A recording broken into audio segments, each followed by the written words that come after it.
All right, let's jump right into this explainer. Today, we're decoding a comprehensive 60-minute clinical guide into a straightforward, easy-to-use roadmap of your cardiovascular health. Now, your heart is an absolutely incredible machine, but let's be real. When things go wrong, the medical jargon can be intensely overwhelming. So we're breaking it all down so you can truly grasp exactly what's going on inside your chest. To make sense of all this, we're following a simple roadmap: the blueprint, the plumbing, electrical and structural, managing risk factors, and finally, emergency signs to know. Part 1. The blueprint, how the heart works. Let's take a quick look at how a healthy heart operates before we dive into what can actually go wrong. You know, it's pretty mind-blowing when you think about it. Your heart beats roughly 100,000 times every single day. 100,000. Every minute of your life, it's tirelessly pumping blood to your brain, your muscles, your kidneys, basically every organ keeping you alive. It's quite literally a non-stop engine. And as complex as it might seem, this four-chamber anatomy is really just an elegant three-step cycle to get oxygen to your body. First, the right side takes in oxygen-poor blood. Second, it sends it right over to the lungs for a fresh refill. And third, the left side takes that revitalized, oxygen-rich blood and pumps it forcefully back out to the rest of you. It's a perfect, continuous loop. So, to really wrap our heads around all these different medical conditions, I want you to think of your heart like a house. For a house to work, it needs clear plumbing, steady electricity, and strong structural walls, right? It's the same here. If the plumbing goes bad, you're looking at coronary artery disease or a heart attack. If the electrical wiring shorts out, you get arrhythmias. And if the physical walls or the doors of the house start failing, that's valve disease or cardiomyopathy. Keeping this house metaphor in mind is going to make everything else we cover so much easier to visualize. Moving on to Section 2, the plumbing, coronary and peripheral arteries. Let's look at how these crucial pipes can start to fail over time. So, picture a healthy artery as a wide open hallway. But over time, a process called atherosclerosis can physically narrow those pipes. Fatty deposits, cholesterol, inflammatory plaque, they all slowly build up on the walls. And this restricts the oxygen being delivered to your heart muscle. So when your heart demands more oxygen, like when you're working out or stressed, but it just can't squeeze enough through those clogged pipes, well, that causes angina symptoms. People usually describe it as this heavy, squeezing pressure right in the center of the chest. But what happens if that plaque completely seals off the flow? If that narrowed pipe gets totally blocked, you suffer a myocardial infarction, a heart attack. This is an absolute medical emergency. Because the oxygen is entirely cut off, the heart tissue begins to die very, very quickly. Speed is literally everything here to get that pipe unclogged and limit permanent damage. And of course, we've got to talk about high blood pressure. It's often called a silent condition because, well, you usually can't feel it happening at all.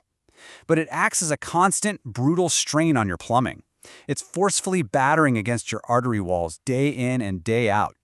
Over time, that intense pressure can lead to peripheral artery disease in the legs, or even outright heart failure, where the heart is just too exhausted to pump efficiently anymore.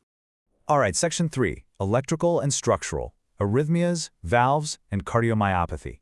Stepping away from the pipes, let's check out the house's wiring and physical architecture.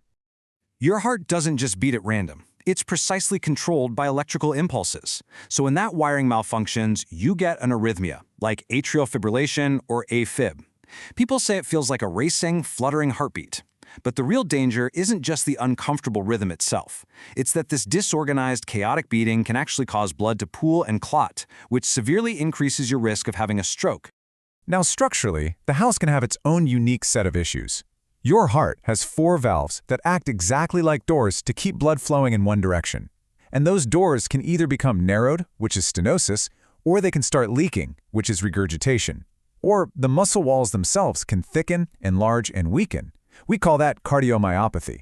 And look, sometimes these aren't just wear and tear issues. Some folks are born with congenital heart defects, meaning the house just came with some structural abnormalities right from the get-go. Section 4. Managing risk factors. Preventative maintenance. Now, for the encouraging part of this explainer, let's talk about how you can actively maintain your cardiovascular house and stop these systems from breaking down. Here's the deal. You obviously can't change your age or your genetics, but you have immense power to modify the top risk factors outlined in the source data. Smoking, physical inactivity, a poor diet, carrying excess weight, excessive alcohol, stress, poor sleep, these are all areas where you have true agency. You know, you can't change your family history, but it is incredibly empowering when you realize just how much of your cardiovascular destiny is completely in your own hands. So what's the actual game plan? How do you actively protect your heart? It's about taking prescribed medications, eating minimally processed foods, staying active, and working closely with your healthcare team to manage your numbers. Honestly, if you have high blood pressure or diabetes, taking your meds exactly as directed is an absolutely vital piece of the puzzle. You don't have to be perfect, you just have to pay attention and be proactive every single day. Finally, Section 5, Emergency Signs to Know. The fire alarm.